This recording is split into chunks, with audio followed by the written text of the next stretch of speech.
వీళ్ళు ఇది అన్ని నెగిటివ్ న్యూస్ చూడండి. సో మీకు ఏమైపోద్ది, కొద్ది రోజుల తర్వాత సబ్లిమినల్గా మీ మనోగతంలో ఏమైపోద్ది, it will become confine to అది. ఈ భావన దేనికి వేస్తుంది, కాపు అని చెప్పగానే ఇవన్నీ గుర్తొస్తాయి మనకి. We'll form our opinion. అది వీళ్ళ స్ట్రాటజీ.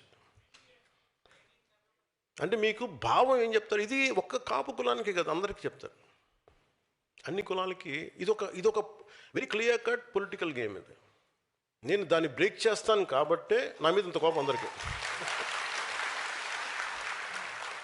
కొంతమంది ప్రాంతీయతలు పట్టుకొచ్చి రాష్ట్రాలు విడిపోయిన ఇంకా మీరు తిడతా ఉంటే ఇది దేశంలో అంతర్భాగం అని చెప్పినందుకు నన్ను తిడుతున్నారు. అది నేను ఎప్పుడు తెలంగాణను వ్యతిరేకించాను అంటే నేను ప్రతి ఒక్కరు డిఎన్ఏని బయటికి చెప్తా, అందుకని కోపం అందరికీ నా మీద. నాకు అర్థం అవుతూ ఉంటుంది. అంటే ఏ సామాజిక వర్గం అయినా నాయకత్వం వహించాలంటే మిగతా అన్ని సామాజిక వర్గాల విశ్వాసాన్ని పొందాల్సిందే, వేరే దారి లేదు దీనికి. భారతదేశంలో ఏ ఒక్క వర్గం కూడా, ఏ ఒక్క కులం కూడా ఒంటరిగా చరిత్రని మార్చబోదు కూడా. కలిసి నడిచిన వారే చరిత్ర నిర్మించారు, అందరినీ కలుపుకెళ్ళిన వాళ్ళే చరిత్ర నిర్మించారు.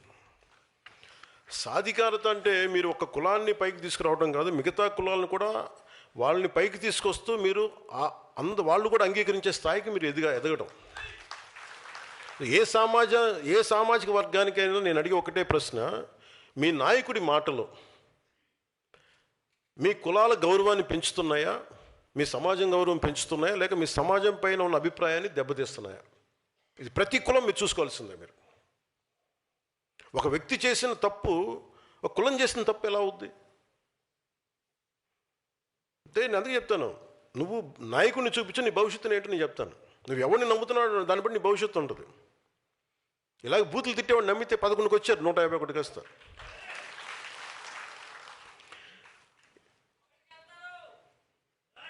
తదాస్తు.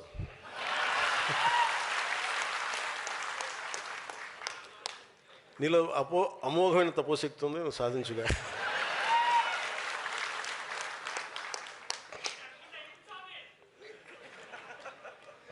ఉదాహరణకి మనకి ఈ మధ్యన శ్రీకాకుళంలో ఇలా మాట్లాడుతూ ఉంటే ఆయన ఎమ్మెల్యే అనుకుంటా, ఎమ్మెల్సీ గుర్తురాలేదు, ఆయన ఇష్టం వచ్చినట్టు మాట్లాడుతూ సడన్గా అరెస్ట్ చేయగానే అసలు ఆ కేసు కూడా నా మీద పెట్టారంట, నన్ను తిడితే పెట్టారంట, నాకు అది కూడా తెలియదు. నాకు ఏదో ఒకట్లే పేర్లు నేను అనేది వ్యక్తిని చెప్పట్లా. నాకు చెప్పాను కదా, వ్యక్తితో పెద్ద సంబంధం. నాకు నిజంగా చాలామంది తిడుతున్నారు, నాకు చూస్తాను, నాకు ఎంత ఇమ్యూనిటీ వచ్చేసిందంటే భగవంతుడి దయ వల్ల.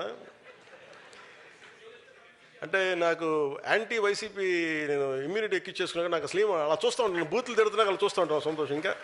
ఇంకా అలాగా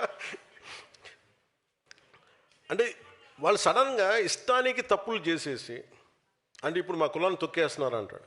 నీ కులం చెప్పిందా నీ బూతులు తిట్టమని? నీ కులంలో ఉన్న ఏం మాత్రం సెన్సిబుల్ ఉన్న ఒక మహిళను అడుగు, ఒక యువతిని అడుగు, ఒక యువకుడిని అడుగు, ఒక అనుభవం పెద్ద ఆయన అడుగు.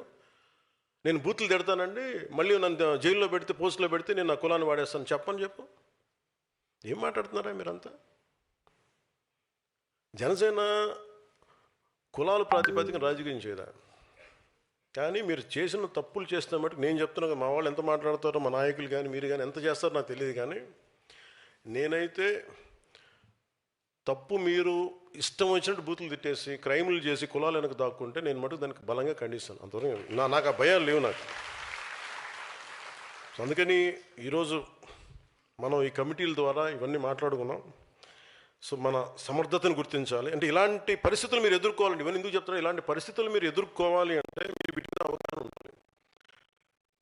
చాలామందికి నాయకులు చెప్తున్నారు,